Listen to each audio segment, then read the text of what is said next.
원래 이 본문의 설교는 제가 지난 7월 24일 수요일에 이 본문의 말씀을 한번 같이 나눴었고요. 오늘 다시 그 수요일에 했던 말씀의 확장판으로 다시 나누게 되었습니다. 이 말씀은 제가 일본에 가면 비전 트립을 가면 그 교회에서 14일 수요일에 한 번 더 여기서 설교를 할 예정이에요. 그래서 수요일에 할 설교 다 작성해서 목사님한테 보내서 목사님도 통역을 준비해야 되니까 이미 다 보내놨고요. 목사님 제가 이렇게 설교할 거라고 말씀드렸어요. 저 교회가 굉장히 일본의 전통 집, 일본에 그냥 보통 사람들이 서민들이 살고 있는 그 집, 최소 50년 이상 된 집이거든요. 저 집이. 그래서 저 집을 이렇게 빌려서 이렇게 사고 있는데, 일본은 냉난방이 안 돼요. 집 자체가 냉난방이 안 돼요. 근데 엄청 더운 나라거든요, 저 나라가. 근데 집 자체를 냉난방이 안 되게 해도 건축이 가능하도록 이 정치인들이 바꿔놓은 거예요. 정치인들한테 돈 로비 줘가지고 그 냉난방 안 돼도 되고 안 돼도 건축이 좀 허가가 나게 좀 해주세요. 로비를 무지하게 한 거예요. 그건 제가 하는 얘기가 아니라 건축가들이 하는 얘기예요. 그래서 일본은요, 겨울에는 저 집 안이 더 추워요. 겨울에는 집 안이 춥고 여름에는 집 안이 더 더워요. 냉방기를 아무리 많이 틀어도 안 시원해져요. 그래서 목사님이 수요일마다 저렇게 오늘 수요예배 드렸다고 이렇게 사진을 올려주시는데, 그 끝에 뭐라고 하냐면, 주여 뭔가 좀 해주세요. 주님 뭔가 대책이 필요합니다. 그렇게 꼭 뭔가 다루시더라고요. 너무 더우니까. 저게 보통 수요예배를 저 정도 드리고요. 우리 가면 15명이 가는 거니까 거기가 꽉 찰 것 같아요. 저기서 어떻게 할까 좀 고민은 돼요. 어떻게 가능할란가 하여튼 모르겠어요.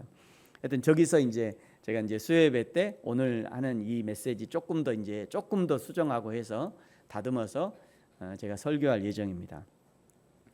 2024년 후쿠오카 비전 트립이 오늘 밤부터 시작되는데요. 오늘 밤 0시 내일 새벽 0시 30분에 공항 리무진을 타고 가게 되고요. 아침 7시 비행기로 출발해서 9시쯤이면 후쿠오카에 도착할 것 같고, 렌트 차를 빌려서 이렇게 다 수속을 하고 나면 11시쯤에는 저기서 10시 반에서 11시쯤은 출발할 것 같아요. 중간에 이 고속도로를 쭉 타고 가다가 중간에 밥을 먹을 거고, 우리가 가는 구주 그리스도 교회, 원래 저기를 9구자에다가 광주할 때 주자를 쓰거든요. 9구에다가 광주할 때 그 주자가 무슨 주죠? 고울주. 그것도 몰랐습니다. 9구자에다가 고울주에 이렇게 구주, 이렇게 일본어로는 큐슈예요. 원래 큐슈 이렇게 읽는데, 저 교회는 목사님이 그냥 구주가 좋다. 우리는 구주 그리스도를 믿으니까 우리는 이거를 구주로, 한국인 발음이죠. 구주로 읽자. 이래가지고 구주 그리스도 교회예요. 저것도 참 목사님 참 잘 하셨다라는 생각도 듭니다. 그 다음에 이제 우리가 가게 되는 숙소가 여기고요. 숙소는 이렇게 생겼습니다. 저기가 숙소이고 산 중턱에 있어요. 숙소인데 저기 가서 1박 2일을 지내게 되고요. 이렇게. 그리고 이번에는 특별히 이렇게 세 교회가 가게 되는데, 세 교회가 연합해서 가게 됩니다. 이렇게 수요예배를 드린 후에 13일 화요일에 구주 그리스도 교회를 출발해서 소토메라는 민속박물관, 여기가 뭐냐면 250년 동안 숨어서 예수를 믿은 사람들의 발견된 거예요. 저게 일본에 아주 큰 뉴스거리가 됐어요. 250년 만에 250년 동안 숨어있던 그리스도인들을 발견했다. 마치 원시림에서 막 부족 국가를 한 부족을 발견한 것처럼 그렇게 뉴스가 됐던 거예요. 250년 만에 숨어있던 그리스도인이 발견돼, 저기서 발견된 거예요. 대단한 거기에 이제 그런 민속 박물관이 있고요. 그리고 이제 침묵의 비가 있는 여기를 방문할 거고 원폭 박물관 그리고 20상인 순교 기념관 그리고 이제 돌아올 예정입니다. 그 중에 오늘 이제 본문 오늘 제가 이제 말씀 나눌 거는 저 침묵의 비에 관한 내용이고요. 저 침묵의 비에 가면은 저 침묵의 비에는 이런 글씨가 저 이제 침묵의 비라고 하는 거고요. 거기에는 이런 글씨가 써 있어요. 인간은 닌갱과 곤난이 카나시노니 인간은 이렇게 힘들고 인간은 이렇게 어려운데 슬픈데 이런 의미예요. 인간은 이렇게 슬픈데 주여 주님 우미와 그러면 우미 여기 우미와 바다는 너무도 푸릅니다 이런 의미예요. 바다는 너무 나는 이렇게 괴로운데 어쩌면 바다는 저렇게 푸릅니까? 이런 의미로 저기다 이제 새겨놨어요. 제가 지난번에 7월에 얘기할 때는 저게 이제 그 작품에 있는 그런 글귀라고 제가 소개했겠는데 그 작품에 있는 글귀가 아니고 저 친구가 이 엔도 슈사크라는 이 문학가의 친구가 저기다가 저거를 세워준 거예요. 그러면서 그때 거기서 바로 이게 쓴 글씨랍니다. 그래서 이제 저기에 이렇게 새겨져 있습니다. 그런데 제가 이 글을 다시 한번 조사하면서 좀 더 자세히 보니까 우리는 보통 평소에 이게 이제 푸르다라는 의미거든요. 아오이 하면 푸른색, 파란색, 푸르다 이런 의미의 아오이라는 글씨예요. 그런데 여기는 똑같이 아오이라고 읽으면서도 이런 한자를 써요. 아오이, 푸를 벽. 저 푸를 벽자가 어디서 쓰이냐면 상전벽해. 무슨 말이죠? 상전벽해 아는 사람? 도진이 몰라? 상전벽해. 뽕나무상, 그 밭전, 뽕나무 밭이 벽해 푸른 바다가 되었다 이런 의미가 완전히 뒤집어진다, 뭐 이렇게 완전히 뒤집어졌다 이런 의미를 할 때 상전벽해라는 단어가 있어요. 그 상전벽해 할 때 저 벽자를 씁니다. 그러니까 이 글씨에 여기는 아니 왜 이 문학가가 여기에 바다가 파랗습니다라는 할 때 표현을 할 때 여기를 그냥 풀을 청자를 안 쓰고 벽자를 쓴 거예요. 여기다가. 그래서 저는 굉장히 이상하더라고요.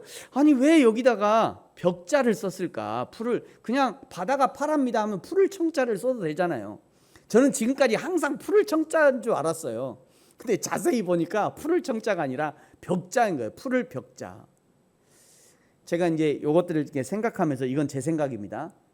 이거를 생각하면서 오히려 인간의 고통이라는 것은 푸른 파랑색 한 가지만이 아니라 마치 이 푸른 벽자는 알록달록한 걸 의미하거든요. 거기에 약간 푸름도 있고 조금 더 진한 푸름도 있고 약간 좀 덜한 푸름도 있고 연한 푸름도 있고 이런 거를 표현할 때 이 벽자를 써요. 야, 이 문학가는 저 바다를 보면서 바다가 푸릅니다라고 할 때 바다가 파란색입니다 이것만이 아니라 그 바다의 푸름 속에 다양한 푸름이 있구나. 마치 인간의 고통이 똑같은 고통이 아니듯이 우리 각자가 전부 다 다른 고통을 갖고 있잖아요. 다른 고통. 어떤 사람은 돈이 없어서 고통, 돈이 있어서 고통, 어떤 사람은 사람 때문에 고통, 어떤 사람은 경제적인 것 때문에 고통, 여러 가지 인간의 고통이 있는데 그 고통을 저 한 단어에 표현을 한 거예요. 벽자. 마치 푸른 바다가 그냥 온통 푸른 바다 파란색만 있는 게 아니라 그 안에 다양한 색깔이 있는 것처럼 그런 의미로 이 글씨를 쓴 것 같아요. 그게 이거죠. 인간은 이렇게 힘든데 바다는 너무나도 파랗습니다. 인간의 고통과 그 바다의 파람을 지금 동질시 시키고 있는 겁니다.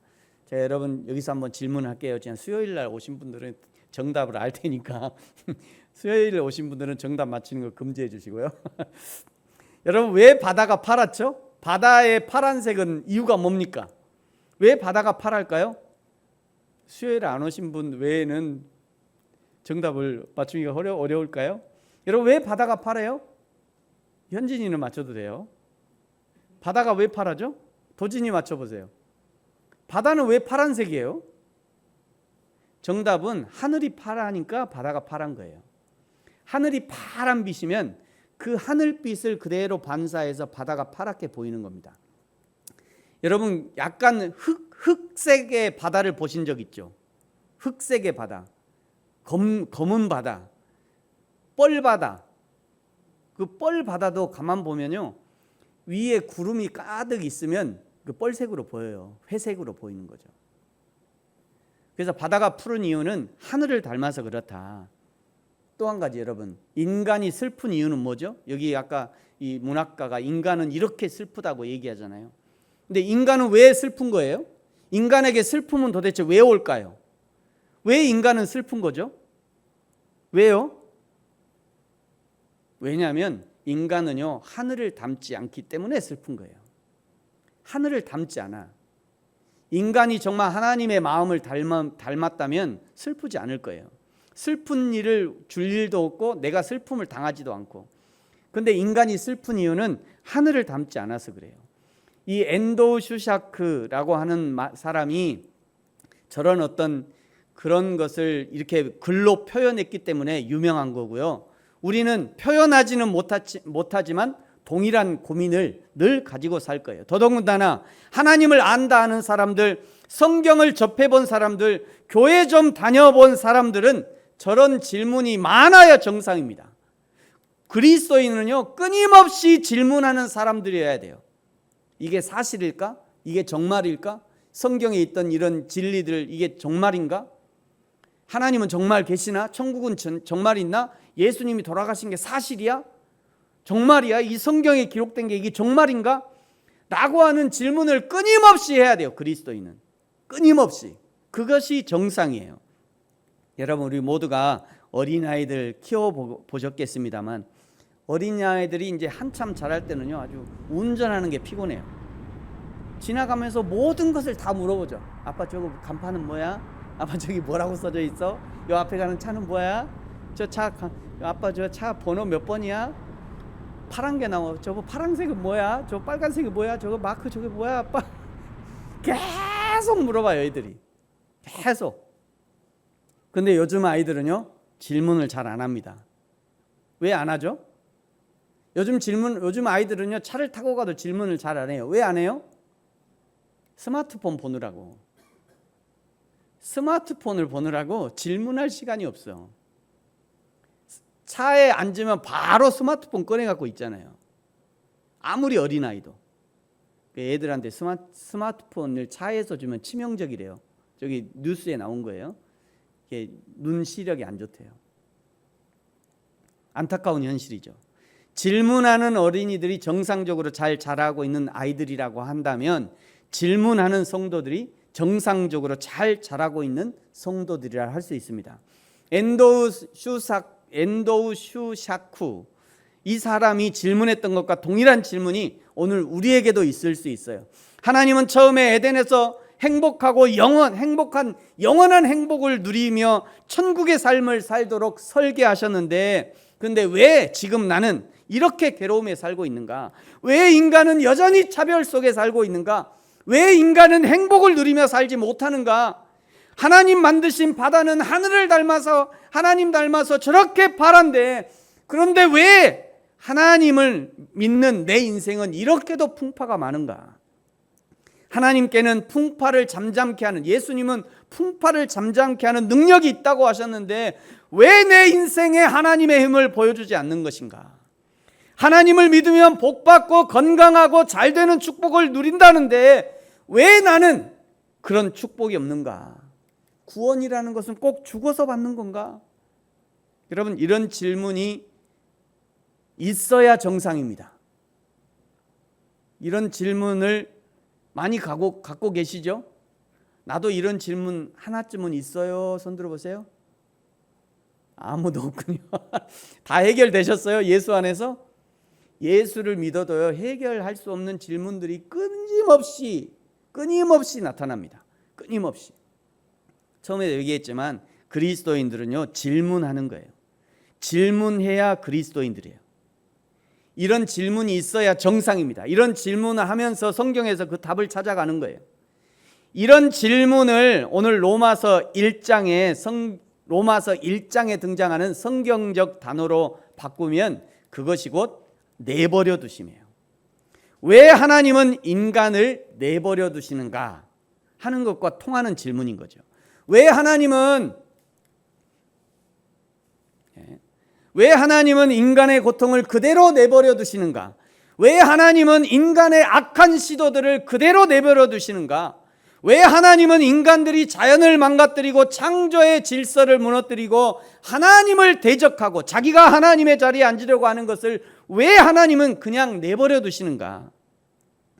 왜 하나님은 통일교회 문선명을 그냥 내버려 두셨나? 자기가 하나님이라고 그렇게 주장하는, 이번에는 이제 문선명이 죽으니까 문선명의 아내 한학자가 내가 하나님의 어머니다 막 이렇게 저 누구지? 장길자하고 싸우게 생겼어요. 하나님의 교회 장길자하고 통일교회 한학자가 싸우게 생겼어. 둘 다 자기가 하나님이래. 자기가 어머니 하나님이래. 이렇게 주장하고 있어요. 왜 하나님은 통일교 같은 단체를 냅두셨나?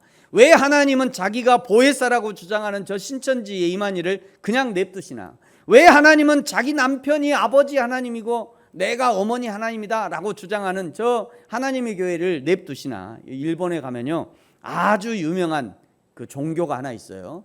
그게 뭐냐면 그 행복의 과학이라는 종교예요.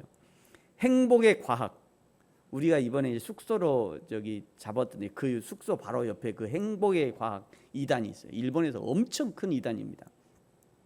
이 행복의 과학의 오카다 류호라는 사람이 자기는 지고의 신이다.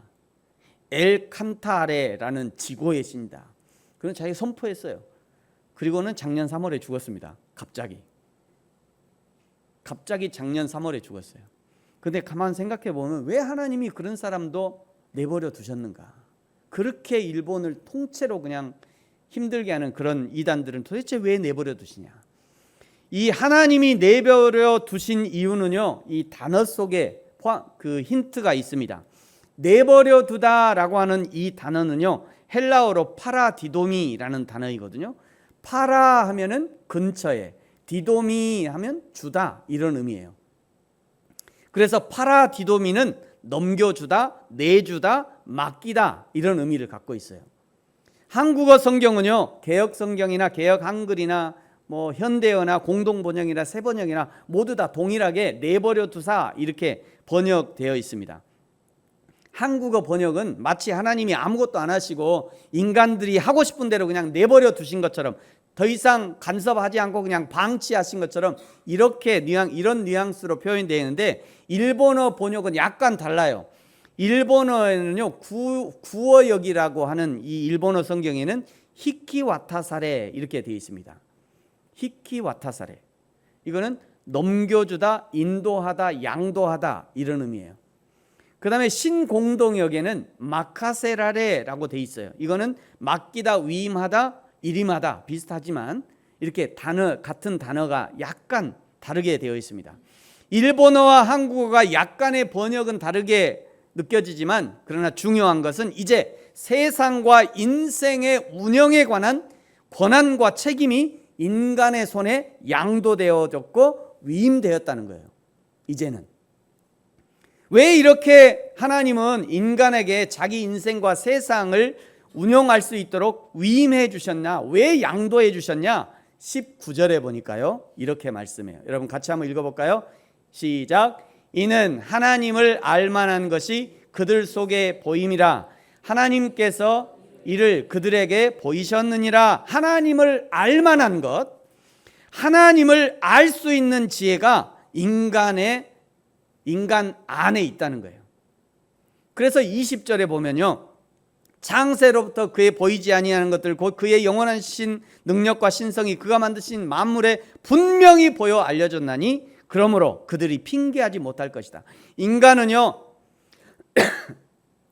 인간은 하나님이 주신 지혜를 잘 활용하면 천하 만물에 분명하게 보이신 하나님을 찾을 수 있다는 거예요. 하나님을 찾을 수 없다고 핑계할 수 없는 거예요. 더 잘 찾기 위해서 하나님은 성경이라고 하는 내비게이션도 주셨잖아요.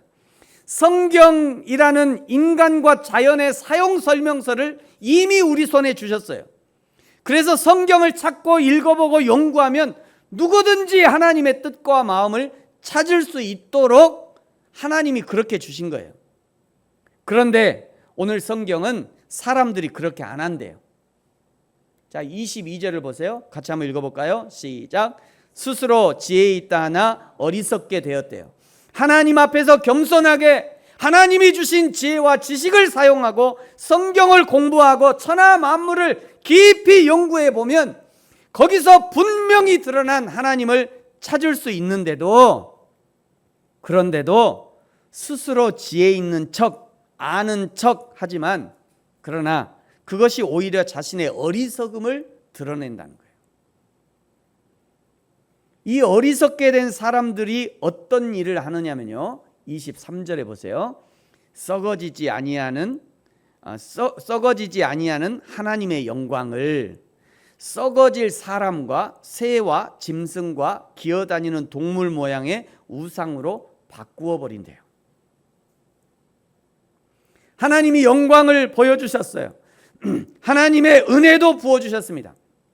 하늘의 신령한 기쁨도 맛보게 하시고 교회라고 하는 새로운 공동체도 주셔서 천국을 연습하게 하셨음에도 불구하고 어리석은 사람들이 어떻게 하냐면요, 썩지 아니하는 하나님의 영광을, 하나님의 은혜를 썩어질 사람과 새와 짐승과 기어다니는 동물 모양의 우상으로 바꿔버린다는 거예요.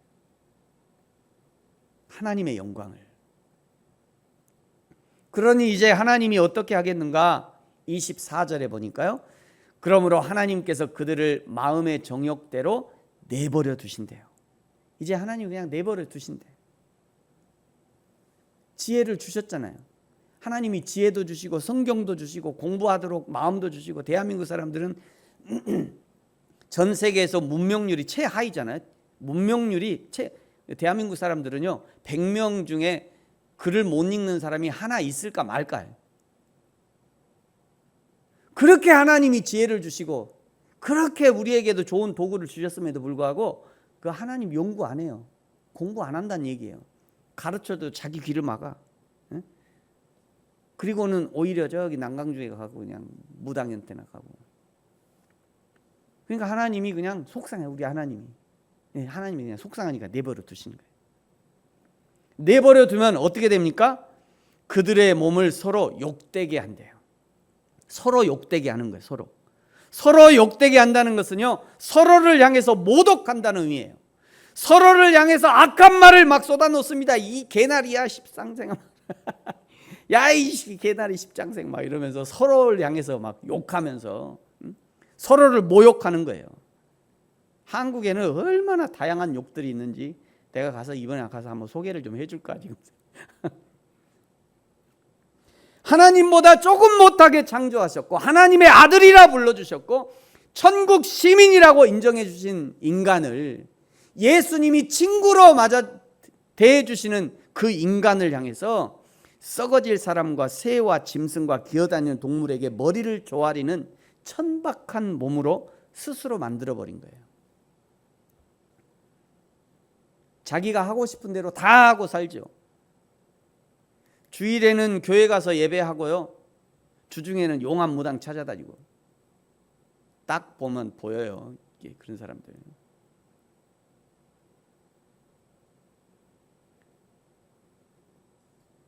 교회 가면 온갖 사랑의 말로 사랑합니다, 축복합니다, 감사합니다 이렇게, 교회에서는 이렇게 살다가 집에 딱 돌아가면 그냥 육신에 이끄는 대로 말하고 행동하고, 저놈의 영감탱이가 나가서 죽지도 않아, 새끼 밥 꼬박꼬박 챙겨 먹고, 내가 45년을 당신을 위해 섬겼는데 내가 아직도 더 해야 돼. 그런 사람 있어요, 없어요? 많다고요, 그런 사람들이. 교회 가서는요, 온갖 거룩한 척 기도도 하고 설교도 하지만, 그러나 자기 삶의 현장에 가면 내가 언제 그리스도인이었냐, 그냥 철저히 자기 정체를 숨기면서 사는 거죠. 하나님이 고수익 보장해 준다고 강남교회 집사 200억 사기 뉴스나 나오게 하고 말이지. 참고로 저기 나오시는 저 기도하시는 분은 모르는 분이에요. 누군지 몰라요. 예, 얼굴 안 나와서 이 사람 쓴 거예요. 누군지 몰라요. 이런 인생이 그야말로 하나님이 내버려 두신 인생이에요. 하나님이 내버려 두신. 여러분, 우리도 자신을 잘 돌아봐야 합니다. 내가 이중적인 삶을 살고 있지 않은지 여러분 잘 돌아보십시오. 하나님의 영광과 은혜를 받아서 썩어질 사람과 새와 짐승과 기어다니는 동물에게 머리를 조아리는 그런 천박한 몸으로 나 스스로 만들어가고 있지 않은지 심각하게 자신을 살펴야 합니다. 그러면 어떻게 하면 하나님이 맡겨주신 인생의 아름다운 열매를 맺을 수 있는가? 이미 19절 20절에서 말씀하셨어요. 다시 한번 19절 20절을 같이 한번 읽습니다. 시작. 이는 하나님을 알만한 것이 그들 속에 보임이라 하나님께서 이를 그들에게 보이셨느니라. 창세로부터 그의 보이지 아니하는 것들 곧 그의 영원하신 능력과 신성이 그가 만드신 만물에 분명히 보여 알려졌나니 그러므로 그들이 핑계하지 못할지니라. 이미 우리 안에 하나님을 알만한 것들을 이미 주셨다는 거예요. 예수 그리스도를 믿는 순간 이미 우리 안에 성령께서 내주하고 계셔요. 내 안에 계시는 성령 하나님은 단 한순간도 우리를 떠나지 않았습니다. 떠나지 않으시죠. 그러므로 내 안에서 말씀하시는 그 성령의 인도하심에 순종하는 것, 그것이 아름다운 열매를 맺는 비결이 되는 거예요. 뿐만 아니라 눈을 들어서요 천하 만물을 볼 때 그때 보여지는 하나님의 능력과 신성을 인정해야 합니다. 우주를 만드신 하나님을 인정할 수 있어야 돼. 저 우주를 보면서 야 저게 우연히 저 우주에 뭐 빅뱅이니 뭐 그것도 이제 공부하세요. 그런 시험 나오거든. 학교에서 그런 시험 나오거든. 빅뱅이라고 쓰세요. 거기다 대고 뭐 빅뱅이라고 답은 안 쓰고 하나님이 만드셨어요. 신앙은 좋은데 학점은 안 나와요. 그렇게 하면 저 우주를 보면서 하나님이 우주를 만드셨다고 인정할 수밖에 없잖아요. 바다를 보면서 바다를 만드신 하나님을 인정할 수밖에 없는 거죠. 산을 보면서 저 산을 만드신 하나님을 인정할 수밖에 없는 거예요. 그리고 사람을 만드신 하나님을 인정할 수밖에 없죠. 내 안에 계시는 성령님을 인정하듯이 당신 안에 있는 그 성령님을 인정하는 거예요.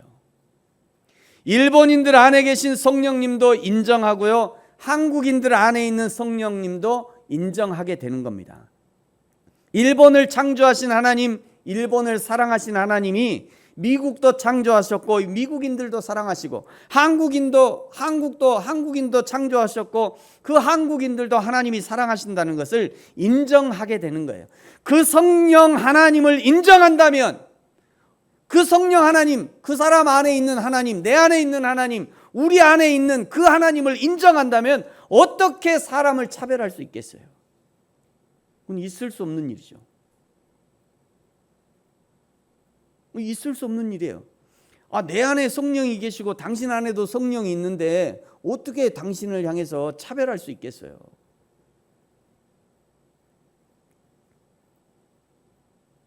우리가 가끔 그 일본 막 혐한 발언하는 사람들 있잖아요. 혐한. 한국이 막 돌아가라 하면서 막 이렇게. 어떻게 그럴 수가 있어요? 만약에 설마 거기에 그리스도인은 없겠죠. 제대로 예수를 믿은 사람이라면 어떻게 다른 사람을 향해서 차별할 수 있냐고요. 잘 들으세요. 정말 그리스도인이라면, 진짜 내 안에 그리스도가 계시다면 차별할 수 없는 거예요. 가난한 사람이든지 힘없는 사람이든지 늙은 사람이든지 어린아이든지 차별할 수 없는 거죠. 제가 지난번에 한번 말씀드렸습니다만 우리 그 김동호 목사님, 그 김동호 목사님의 간증 중에 그런 간증이 있어요. 자기가 어려서부터 그냥 교회에서 자랐대요. 그래서 이제 20살 때 드디어 이제 신학교를 들어갔는데 신학교에 딱 들어가는 그 해 바로 목사님이 전도사로 임명하신 거예요. 전도사로. 그래서 이제 그 교회, 자기 교회에서 이제 유초등부 전도사가 된 거죠. 갑자기. 어제까지만 해도 교사였는데 갑자기 전도사로 임명했. 신학교 갔다고. 근데 그 주일에 교회 갔더니 그 교회 수석 장로님이 세상에 20살짜리 그 전도사님, 인재 전도사 임명받은 그 사람한테 그렇게 깍듯하게 인사를 하더랍니다. 전도사님 축하합니다. 잘 부탁드립니다. 수석 장로님이 대한민국은 어떻게 어이서 새끼 전도사 이리 와봐. 어이 새끼 전도사 이리 와봐. 어이 전도사 이거 좀 해. 우리 교회에서는 정말 그런 일 있으면 제가 쫓아낼 거예요.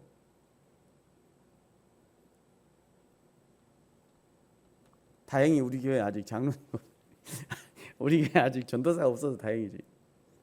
응? 어린 전도사. 어떻게 그럴 수가 있냐고. 어떻게 그게 말이 돼요 그게? 제가 이번에 가면 저 그림 다음에 일단은 뺐는데요. 그 혐한 데모하는 거 그거 저기다 끼워 넣으려고요. 어떻게 똑같이 성령이 내 안에 계시는데 그 성령 하나님을 향해서 혐한할 수 있냐고. 어떻게 당신들 그냥 그대로 앉아 있을 수 있냐고. 그거 하지 말라고 해야지.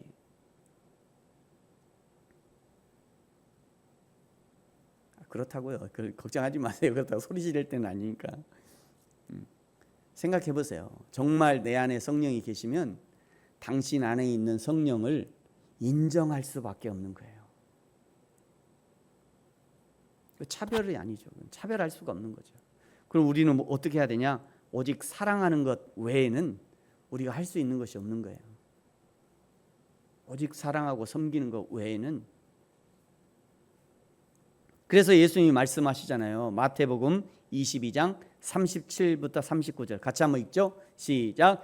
예수께서 이르시되 내 마음을 다하고 목숨을 다하고 뜻을 다하여 주 너희 하나님을 사랑하라 하셨으니 이것이 크고 첫째 되는 계명이요 둘째도 그와 같으니 내 이웃을 내 자신같이 사랑하라 하셨으니 하나님을 사랑하고 이웃을 사랑하는 것이 얼마나 어려운 일인지 아주 전제 조건을 하나 달아놓으셨어요. 그건 뭐냐면 내 마음을 다하고 목숨을 다하고 뜻을 다하여. 하나님 사랑, 이웃 사랑은요 결코 쉽게 되지 않습니다. 이것은 인간의 본성을 거스르는 일이에요. 내가 또는 우리가 하나님의 내버려 두신 가운데 있지 않도록 끊임없이 하나님을 붙들고 끊임없이 십자가를 붙들어야 드디어 가능한 것이에요. 그것이 하나님 사랑, 이웃 사랑이 가능합니다. 그때 가능해지는 거죠. 끊임없이 하나님을 붙들어야 합니다. 끊임없이 십자가를 붙들어야 돼요. 그래야 드디어 하나님 사랑, 이웃 사랑이 가능해지는 거예요. 사랑하는 성도 여러분, 엔도우 슈샤쿠 상이 바라본 그 푸른 바다가 이유가 무엇이었습니까? 하늘을 닮아서 또 하늘을 반사했기 때문에 저 바다는 푸를 수 있었어요. 저와 여러분도 하늘의 하나님, 사랑의 하나님, 희생의 하나님, 진리의 하나님을 닮기를 소망합니다. 우리의 삶 가운데 하나님의 사랑이 드러나고 하나님의 섬김과 진리가 나를 통해서 선포되어지고 하나님이 나를 용납해 주셨듯이 나도 누군가를 용납하고 하나님이 나에게 그 많은 은혜를 주셨듯이 나도 누군가에게 은혜를 베풀고 그것이 그리스도인이에요.